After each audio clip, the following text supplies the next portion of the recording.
Brasil, coração do mundo, pátria do Evangelho. Psicografado por Francisco Cândido Xavier. Ditado pelo Espírito Humberto de Campos. Capítulo 4. Os missionários. Dom Manuel I recebeu sem grande surpresa a notícia do descobrimento das terras novas. Seu espírito se achava voltado para os tesouros inesgotáveis das Índias, que faziam da Lisboa daquele tempo uma das mais poderosas cidades marítimas da Europa. Contudo, o êxito do capitão Mor provocou um largo movimento de curiosidade no círculo dos navegadores portugueses.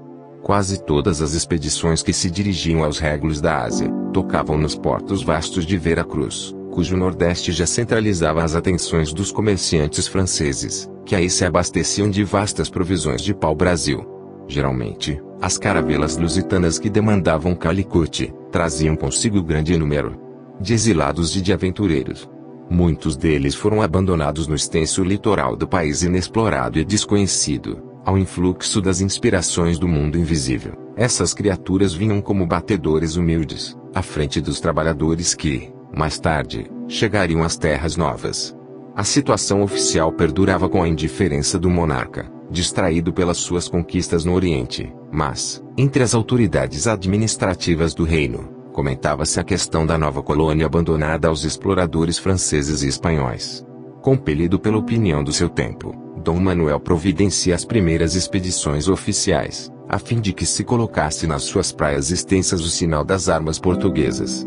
Prepara-se a expedição de Gonçalo Coelho, que, além de alguns cosmógrafos notáveis, levava consigo Américo Vespúcio, famoso na história americana pelas suas cartas acerca do Novo Mundo, nas quais, infelizmente, reside grande percentagem de literatura e de pretensiosa imaginação.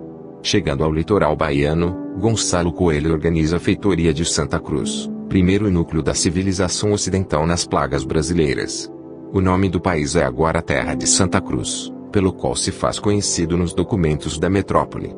Depois de graves incidentes, nos quais Vespúcio se entrega a aventuras pelo interior da colônia, sedento de posição e de glória, o expedicionário português, pobre de possibilidades e com raros companheiros, lança marcos de Portugal ao longo de toda a costa brasileira. Uma das emoções mais gratas ao seu espírito é o quadro maravilhoso da Baía de Guanabara. Jogando-se no estuário de um rio esplêndido, denomina Rio de Janeiro, o local, em virtude de se encontrar ali nos primeiros dias do primeiro mês do ano. No sítio encantado, instala uma nova feitoria, a da Carioca, da qual não ficaram largos vestígios, passando aí meses a fio, a retemperar suas energias em contacto com a paisagem magnífica. Prossegue na sua tarefa de reconhecimento e volta depois à metrópole, sem conseguir interessar o monarca no que se referia à exploração da Terra Nova. Limitou-se o rei português a permitir o estabelecimento de feiras de pau-brasil, na colônia longínqua, o que facultou aos elementos estrangeiros o mais largo desenvolvimento de comércio com os indígenas da região litorânea. De Portugal, somente aportavam no Brasil, de vez em quando, alguns aventureiros e degredados, obedecendo a um apelo inexplicável e desconhecido.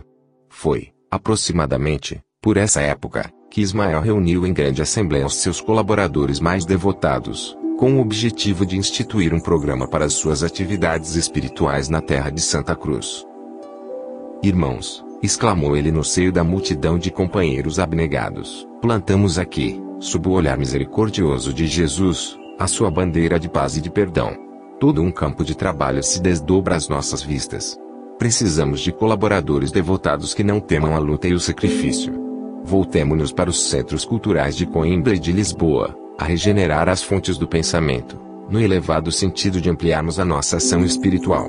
Alguns de vós ficareis em Portugal, mantendo de pé os elementos protetores dos nossos trabalhos, e a maioria terá de envergar o São Benito humilde dos missionários penitentes, para levar o amor de Deus aos sertões ínvios e carecidos de todo o conforto. Temos de buscar no seio da igreja as roupagens exteriores de nossa ação regeneradora.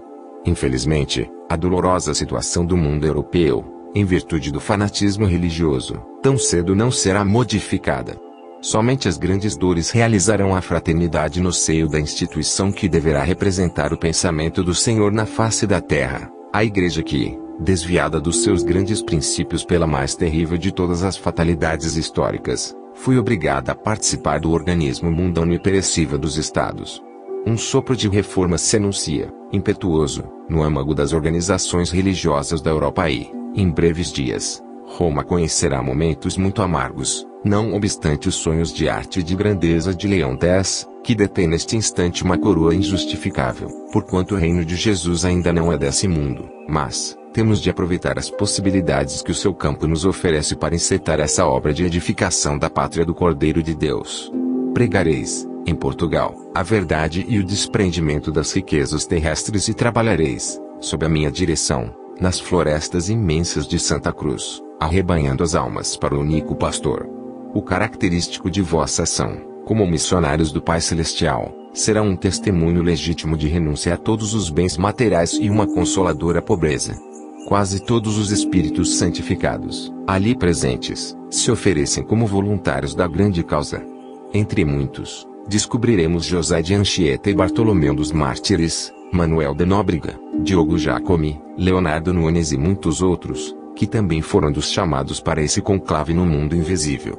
Em 1531, após Portugal ter resolvido, sob a direção de Dom João III, a primeira tentativa de colonização da terra de Santa Cruz, alguns dos convocados, participantes daquela augusta assembleia, chegavam ao Brasil com Martim Afonso de Souza e a sua companhia de 300 homens, a tomar parte ativamente na fundação de São Vicente, e na de Piratininga. Nóbrega portava mais tarde, na Bahia, com Tome de Souza, o primeiro governador-geral da colônia, em 1549, chefiando grande número desses irmãos dos simples e dos infelizes, a fim de estabelecer novos elementos de progresso e dar início à cidade do Salvador. Anchieta veio depois, em 1553, com Duarte da Costa, e se transformou no desvelado apóstolo do Brasil.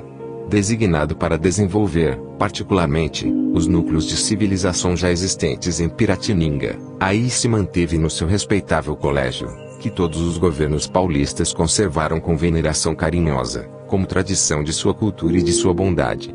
Alguns historiadores falam com severidade da energia vigorosa do apóstolo que, muitas vezes, foi obrigado a assumir atitudes corretivas no seio das tribos, que, entretanto, lhe mereciam as dedicações e os desvelos de um pai.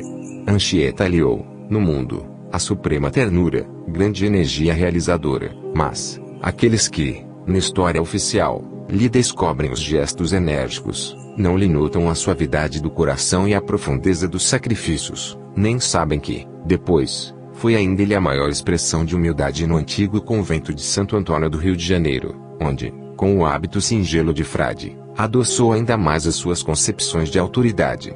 A edificadora humildade de um Fabiano de Cristo, aliada a um sentimento de renúncia total de si mesmo, constituía a última pedra que faltava na sua coroa de apóstolo da imortalidade. Dom João teve a infelicidade de introduzir em Portugal o organismo sinistro da Inquisição. Com o Tribunal da Penitência, vieram os jesuítas. Não constitui objeto do nosso trabalho o exame dos erros profundos da condenável instituição, que fez da Igreja, por muitos séculos, um centro de perversidade e de sombras compactas, em todas as nações europeias, que abrigaram a sombra da máquina do Estado. O que nos importa é a exaltação daqueles missionários de Deus, que afrontavam a noite das selvas para aclarar as consciências com a lição suave do Marte e do Calvário. Esses homens abnegados eram, de fato, o sal da nova terra.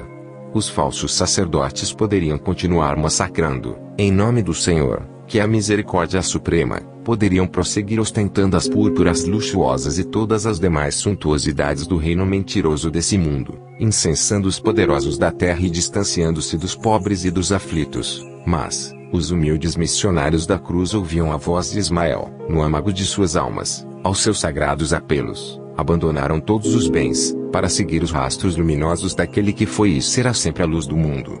Foram eles os primeiros traços luminosos das falanges imortais do infinito, corporificadas na terra do Evangelho, e, com a sua divina pobreza, se fizeram os iniciadores da grande missão apostólica do Brasil no seio do mundo moderno, inaugurando aqui um caminho resplandecente para todas as almas, transformando a terra do Cruzeiro numa dourada e eterna porciúncula.